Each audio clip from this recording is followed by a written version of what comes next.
कह रहे hydrogen bomb है ही नहीं है, ऐसे बरकरार हैं। एक बात बताइए, राहुल गांधी ने जो आरोप लगाया चुनाव आयोग का आयुक्त अगर निष्पक्ष है तो उसकी जांच क्यों नहीं करा रहा है? उन्होंने कहा कॉल सेंटर के माध्यम से वोटों की चोरी होती है, वोट कैसे काटा जाता है, वोट कैसे लोगों का चोरी किया जाता है। अगर भारतीय जनता पार्टी और चुनाव आयोग को समझ ना आए, देश का जनता के दिलो दिमाग में यह नारा गुजरा है, वोट चोर गद्दी छोड़, गली गली में सो रहे नरेंद्र मोदी वोट चोर है। राहुल गांधी लोगों की खटिया खड़ी कर दिया है, इनकी बखिया उधेड़ करके रख दिया है। आप देखिए बुर्ज खलीफा में फोटो छप, आगे आगे देखिए होता है क्या, इंतजार तो करिए, इंतजार क्यों नहीं कर रहे हैं? अभी तो वोट चोरी का आरोप लगाया उन्होंने, वोट चोरी पकड़ा है। भारतीय जनता पार्टी को छटपटाहट क्यों, नरेंद्र मोदी को छटपटाहट क्यों? जाइए सुप्रीम कोर्ट। सुप्रीम कोर्ट फिर आप नादानी वाली बात कर रहे हैं? आप नादान है क्या? आप कानून की जानकार नहीं है क्या? इन्होंने जो अध्यादेश जारी कर दिया, इन्होंने जो कानून में बदलाव कर दिया है कि चुनाव आयोग के खिलाफ कोई भी व्यक्ति कानूनी कार्रवाई नहीं कर सकता है। इस देश का चुनाव आयुक्त ही बेईमान हो चुका है।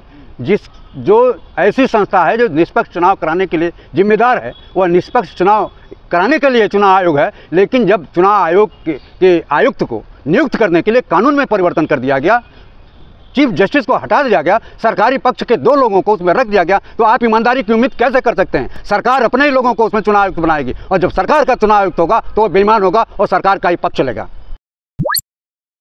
अभी ये राहुल गांधी का एक्शन है, रिजेक्शन, ये जो भारतीय जनता पार्टी के लोग दे रहे हैं, यह निश्चित रूप से अभी जो राहुल गांधी की बात है उसको समझ नहीं पा रहे हैं। राहुल गांधी ने चुनाव आयोग की कमी को पकड़ लिया है। चुनाव आयोग कैसे चोरी करता है वोटों की और नरेंद्र मोदी की सरकार को बनवाता है, यह पूरी की पूरी जो गाथा राहुल गांधी ने कल अपने प्रेस कॉन्फ्रेंस में किया है, वह भारतीय जनता पार्टी पचा नहीं पा रहे हैं।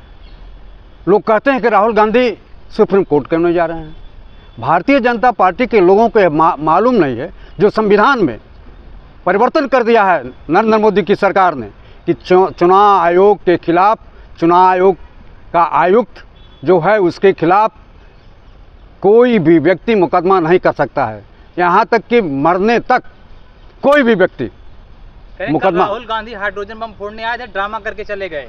ड्रामा नहीं है, उन्होंने समझाया कि वोट की चोरी कैसे की जाती है, कॉल सेंटर के माध्यम से वोट कैसे काटा जाता है, इसको उन्होंने समझाया। उन्होंने ये नहीं कहा कि हमारा हाइड्रोजन बम फूटेगा, नहीं, हाइड्रोजन बम फोड़ेंगे। अरे फुस हो गया हाइड्रोजन बम, फुस नहीं हुआ है। आखिर में भारतीय जनता पार्टी को लोगों को परेशानी क्या है? कह रहे हाइड्रोजन बम है ही नहीं है, ऐसे बरकरार हैं। एक बात बताइए, राहुल गांधी ने जो आरोप लगाया चुनाव आयोग का आयुक्त अगर निष्पक्ष है तो उसकी जांच क्यों नहीं करा रहा है? उन्होंने कहा कॉल सेंटर के माध्यम से वोटों की चोरी होती है, वोट कैसे काटा जाता है, वोट कैसे लोगों का चोरी किया जाता है। राहुल गांधी ने बड़े स्पष्ट शब्दों में कहा है, अगर भारतीय जनता पार्टी और चुनाव आयोग को समझ ना आए, देश का जनता के दिलो दिमाग में यह नारा गुजरा है, वोट चोर गद्दी छोड़, गली गली में सो रहे नरेंद्र मोदी वोट चोर है। अब यह कुछ भी कह लें, यह पूरी तरह से नारा गांव गांव, नगर नगर, डगर डगर, कोई पान की दुकान, कोई ऐसा चाय की दुकान नहीं है जहां यह पूरी का नारा ट्रेंड न कर रहा हो, बच्चा बच्चा बोल रहा है। बदल तो कुछ रहा नहीं है, बस बदलेगा। क्या बदलेगा? आप लोकतंत्र के चौथे स्तंभ हो, आप देखते जाइए, देखते जाइए राहुल गांधी कौन सा करामात करने जा रहे हैं। कर लेंगे भाई, करेंगे, राहुल गांधी करेंगे, आपके समझ में नहीं आ रहा है। राहुल गांधी निश्चित रूप से करेंगे और हाइड्रोजन बम फूटेगा, बनारस से फूटेगा। आपको मालूम नहीं, आपको जानकारी नहीं है, इंतजार करिए, देखिए राहुल गांधी क्या करेंगे। राहुल गांधी पूरी तरह से इनको बेनकाब कर दिए हैं। बच्चा बच्चा देख रहा है कि यह लोग कैसे चोरी करते हैं। मोदी शाह के आगे कोई टिक नहीं पाएगा। मोदी शाह की नानी याद करा देंगे राहुल गांधी। आप गलतफहमी में हैं। राहुल गांधी बच्चे तो है ही हैं, 55 साल का हो गया, बच्चा हो गया, आप जवान हो गए। राहुल गांधी लोगों की खटिया खड़ी कर दिया है, इनकी बखिया उधेड़ करके रख दिया है। आप देखिए बुर्ज खलीफा में फोटो छप, आगे आगे देखिए होता है क्या, इंतजार तो करिए, इंतजार क्यों नहीं कर रहे हैं? इंतजार करिए। राहुल गांधी ने नहीं कहा कि हम हाइड्रोजन बम नहीं फोड़ेंगे, उन्होंने प्रेस कानून से पहुंचते ही पहले ही कर दिया कि हाइड्रोजन बम नहीं है, मामला खत्म, कोई फुस नहीं है। आप देखते जाइए ना, इंतजार करिए। कब तक? 5 साल से जनता करे इंतजार। 5 साल नहीं, अभी तो वोट चोरी का आरोप लगाया उन्होंने, वोट चोरी पकड़ा है। भारतीय जनता पार्टी को छटपटाहट क्यों, नरेंद्र मोदी को छटपटाहट क्यों है? अरे तो जाइए सुप्रीम कोर्ट। सुप्रीम कोर्ट फिर आप नादानी वाली बात कर रहे हैं। आप नादान है क्या? आप कानून की जानकार नहीं है क्या? इन्होंने जो अध्यादेश जारी कर दिया, इन्होंने जो कानून में बदलाव कर दिया है कि चुनाव आयोग के खिलाफ कोई भी व्यक्ति कानूनी कार्रवाई नहीं कर सकता है, उनके मरने के बाद ही कोई कानूनी कार्रवाई कर सकती है। तो राहुल गांधी बेवकूफ़ हैं क्या? उनको आप बेवकूफ़ समझते हो क्या कि जो आपने कानून पास कर दिया है कि चुनाव आयोग के खिलाफ कोई भी व्यक्ति सुप्रीम कोर्ट में मुकदमा नहीं कर सकता है, तो राहुल गांधी क्यों अपना दिमाग खपाने जाए?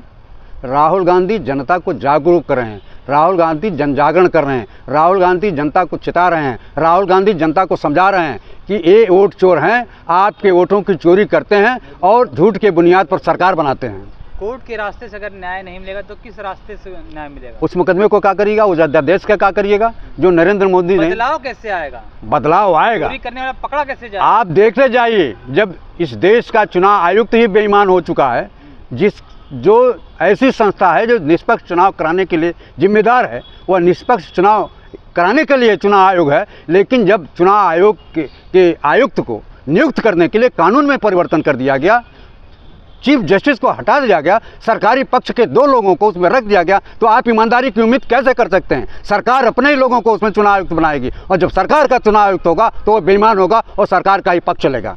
अरे मोदी जी को देखिए, पूरे बॉलीवुड से लेकर ट्रम्प, मेलनी तक फोन आ रहा हाँ, इसीलिए गली गली में चोर है, नरेंद्र मोदी चोर है। इस देश में जब यह नारा लग रहा है, बच्चा बच्चा लगा रहा है, अब आपका सम्मान, आपकी प्रतिष्ठा इस देश में नहीं है तो विदेशों में आपका सम्मान कैसे रहेगा? और आपने 140 करोड़ जनता का जो अपमान किया है अमेरिका में जाकर के, अब की बार ट्रंप सरकार, ये एक देश का प्रधानमंत्री ऐसा नारा लगाता है जो देश की 140 करोड़ लोगों का अपमान करता है। अरे कह रहे वहाँ से विधायक जीत गए कांग्रेस के, फिर भी आरोप लगा रहे आप लोग की वोट चोरी हो रहा है, जहाँ से राहुल गांधी बोले थे कि यहाँ वोट चोरी हुआ है। अब आप बताओ ना, बनारस में नरेंद्र मोदी 8 राउंड तक चुनाव हारते हैं और 8 राउंड के बाद काउंटिंग बंद कर दी जाती है और 12 राउंड तक कोई काउंटिंग की घोषणा आम जनता को नहीं बताई जाती और एक बता दिया जाता है कि नरेंद्र मोदी चुनाव 1 लाख से जीत गए।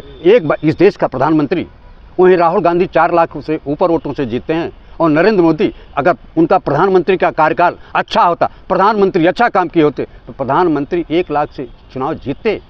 अरे बीजेपी वाले कह रहे हैं कि अगर इतना ही आरोप लगा रहे हैं तो जाइए ना कोर्ट में बताइए कि मोदी जी चोरी करें प्रधानमंत्री। फिर वही बात आप बच्चों वाली कर रहे हो, बार बार वही सवाल कर रहे हैं। नहीं, जब लोग कह रहे हैं कि प्रधानमंत्री चोर है तो फिर आप सबूत दीजिए, साबित कीजिए मोदी जी को चोर है।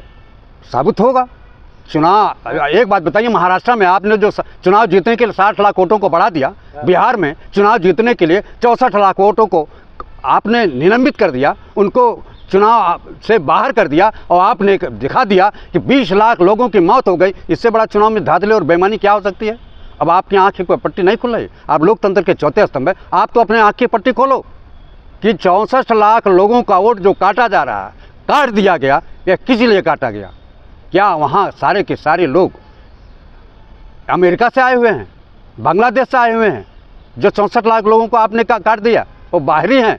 उन्हीं वोटों के आधार पर आप विधानसभा में 40 जो लोकसभा का चुनाव जीतते हैं बिहार में, किसके वोटों के आधार पर? उन्हीं 64 लाख वोटों के आधार पर, उन्हीं 64 लाख वोटों के आधार पर आप देश के प्रधानमंत्री हो। अगर वो 64 लाख वोट बाहरी हैं, मार दिए गए, हटा दिए गए, तो आपका चुनाव और आपका चुनाव निश्चित रूप से गैर संवैधानिक है। आप गैर संवैधानिक तरीके से चुनाव जीते हैं, आपका पद भी संदेह से दूर नहीं है।